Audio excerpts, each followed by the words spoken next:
Welcome all. My name is Raj Barge. I am co-founder and director of Raj Computer Education. Today we will be understanding basics of the declarations and variables. And second we will be having a small example of for loop. Then next lecture we will be having while loop and do while loop. So let's start. The first of the thing, when you come to variable declaration in Java, fine. In Java, all variables must be declared before they are used. This is the basic rule of Java. Now, how variable can be defined? It can be defined first with the help of scope. Scope can be 3, public, private and protected. Java is having 2, it's public and protected. Sorry, public and private, not having protected. Fine. Next, we are having data type. The data type can be integer, character, float and other things. This is the identifier name, that is the name of the class we are going to have. Then we can assign value to it. Again, we can use comma as a separator and have second identifier value assigned to it, and third and so on. Then inside this we'll be having public variable defined here. So I can define public int I is equal to 10, comma j is equal to 20. So here I define I and j variables and assign 10 value to the I and 15 value to the j. That's the first thing.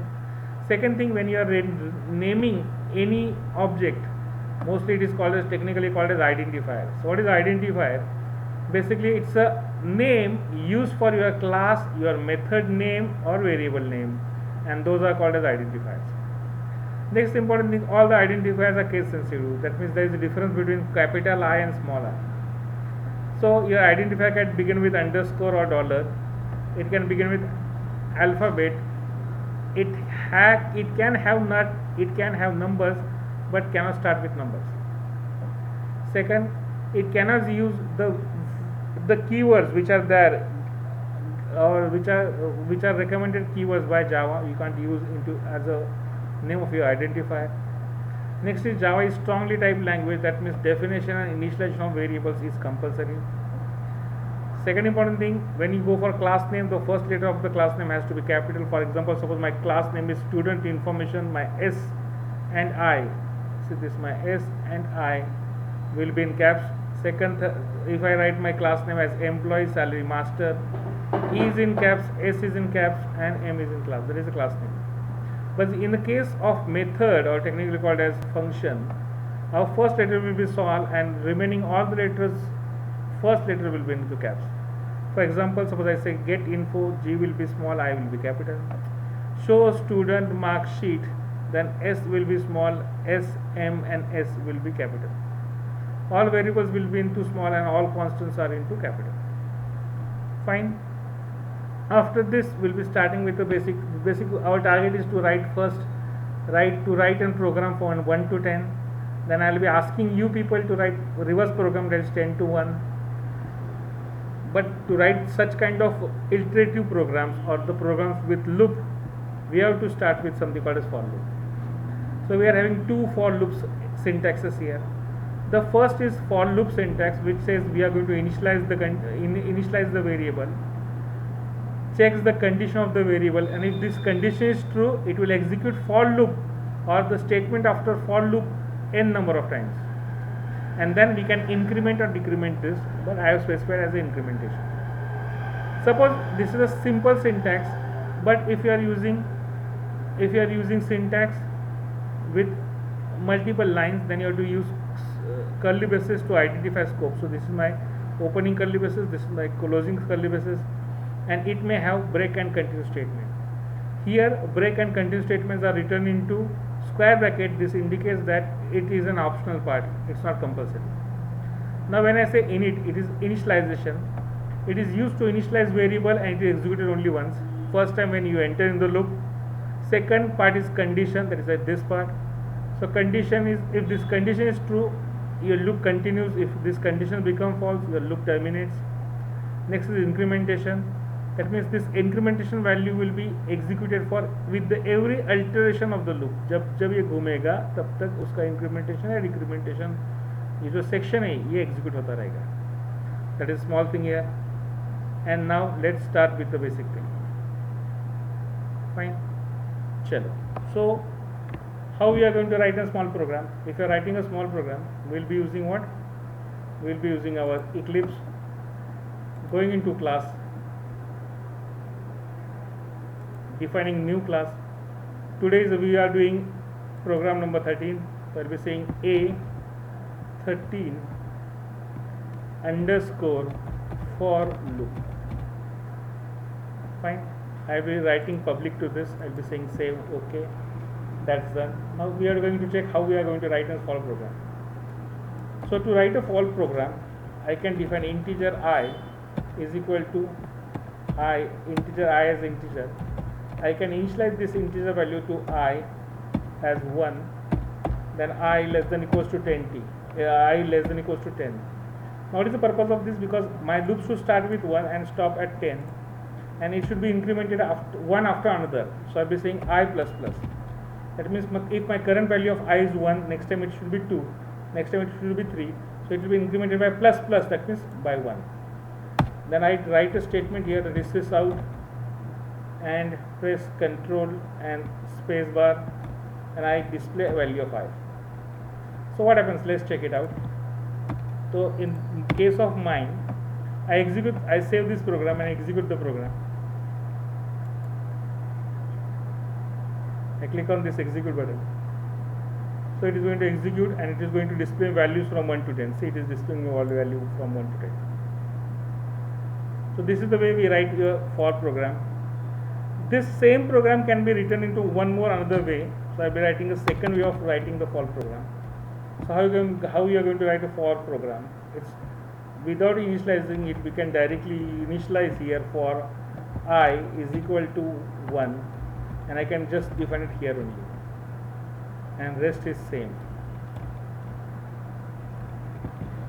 What I am to indicate that there is no need always to define I. There is no need to define always I and then use it. You can directly define and use the same statement also. Execute, there is the same result. Now I will be putting my system on hold and asking you people to write on the program. The program is, you people try to write a program from 10 to 1. Fine. Okay. So after giving 5 minutes to the students, now student has given me this program. They are saying int I, that is okay, fine. I is equal to 10. That means it has been initialized 10 value to I. Is I more than equals to 10? Is I more than equals to 1? Yeah, I is more than equals to 1. I plus plus. नहीं, इधर थोड़ा mistake हो गया. It has to be what? It has to be I minus minus. So, and the second example is like if I check this. So it is saying I is equal to 1, I less than equals to 10, and I plus plus. Even this is also wrong, because we are printing from 10 to 1. So our I should be initialized to 10 and it should process. Let me write a small program here. So I go to my old program, I comment this statement, and now here I try to write a program. So what kind of array? I missed it, I think so. So here I try to copy the statements and write the program again. It's Ctrl / to remove the comment. Now see, what is my purpose? I want to write a program from 10 to 1. So my starting point is 10 and ending point is 1. And from 10 to 1, to travel from 10 to 1, we have to reduce one value always. So it will be minus minus. So what I do, I say start a value of I up to 1 and don't add it, say minus minus. So in this example, if you understand it and if I run it, I will be having all the values from, see, it's showing me values from 10, 9, 8 whatever up to this. In this case, if you don't want all the values one below another, then you have to remove this ln, it is new line. But it will be on, see, it will create small problem again. If I run this program, it shows me all the values, but it shows as a one number. So what I do, I come here, I give a physical space here, fine, and again I run the program. It shows me the same value into horizontal order. So this is the same output. So this is the second thing. I would like to add one more program. Suppose, for example, suppose I am to create such kind of series. My series is 1 by 2. Oh, not this one. Fine. Let me light into, because it's automatically converting into some different format. So my series is 1 by 2 space 2 by 3, 3 by 4, 4 by 5. Suppose I consider this as a series. And if I want to print such kind of series, what are different ways available? The first way is I will be considering by two variables. I will be taking this as a I and this as a j. So again this as a I and this as a j. So my I will be incremented by 1 but starting with 1. My j will be also incremented by 1 but starting with what? 2. So how to write that? So see, this is the point I am going to write on. Just for the sake of the understanding, I am writing all the programs in one only. It's not compulsory.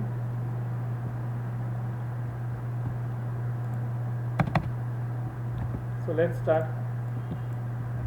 I am here. I copy paste it // I'm back here. So what I do, I copy paste this entire program, copy it, paste it again, copy it / and here, save this, again back to the Pavlin. Fine. Now I am to print from this, so I will be defining two variables. So I also suppress this. Now it's suppressed. So I will be defining two variables. I will be defining integer I and j. In this case, I will be saying what I should start with 1, comma, and j should start with 2. This all has to be returned to the value, to the maximum of 4 value. So it's I less than equals to 4. My I should be also incremented, comma, and my j should be always incremented.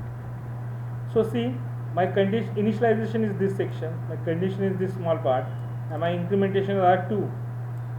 And now I am to print 1 by 2. So how to print 1 by 2? So number is there. I have to write here / statement. I will be printing second part, that is j here. Again I will be using space here. I will be using space here. I will be saying /t for tab. So it gives me 8 spaces, and I try to run it. So it shows value the 1 by 2, 2 by 3, 3 by 4, and 4 by 5. Once this is done, the same program can be done with the help of single variable also. So how this can be done? See, in that case, I will be only defining I variable. Fine, I will be doing, and I am only incrementing I, and then I will be saying I is equal to this, and it will not be j, it will be in the bracket current value, that is I, plus 1. So this is 1 and plus 1 is 2, this is 2 plus 1 is 3, this is 3 plus 1 is 4, this is 4 plus 1 is 5. So this is I plus 1, so it becomes always next number of it. So it shows the same result again. I run this, it shows me same result. Fine. Clear? So it depends how you think and how you execute. This is all. Thank you.